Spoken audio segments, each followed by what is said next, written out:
Supermicro stock jumped 19.8% on July 22, 2026, after the company issued a preliminary business update showing record orders and a big jump in its profit margin forecast.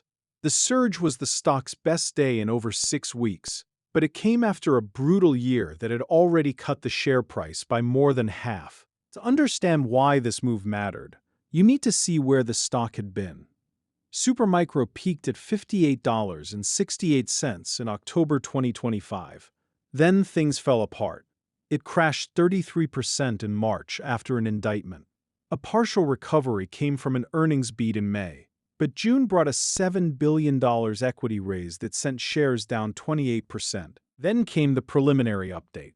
The company said fiscal Q4 new orders exceeded $60 billion, and its backlog hit a record. Even more striking, it raised its gross margin forecast of 15% to 17%, up sharply from the 8.2% to 8.4% range it had been guiding toward.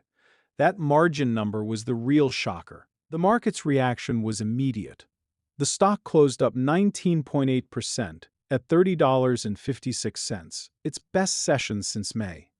But the move didn't fully erase the damage. Even after the pop, shares were still roughly half their October peak. The demand signal was the first driver.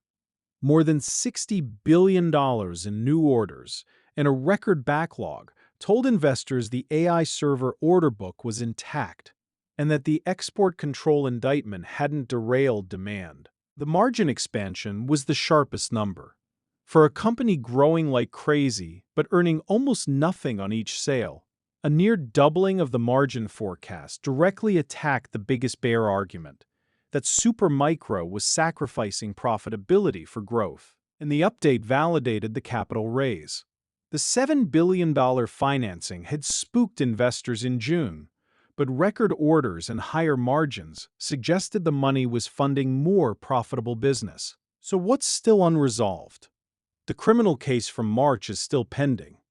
The $2 billion at-the-market program hasn't fully played out, and the big question is whether that margin guidance holds up. Plus, how much of the record backlog converts to revenue?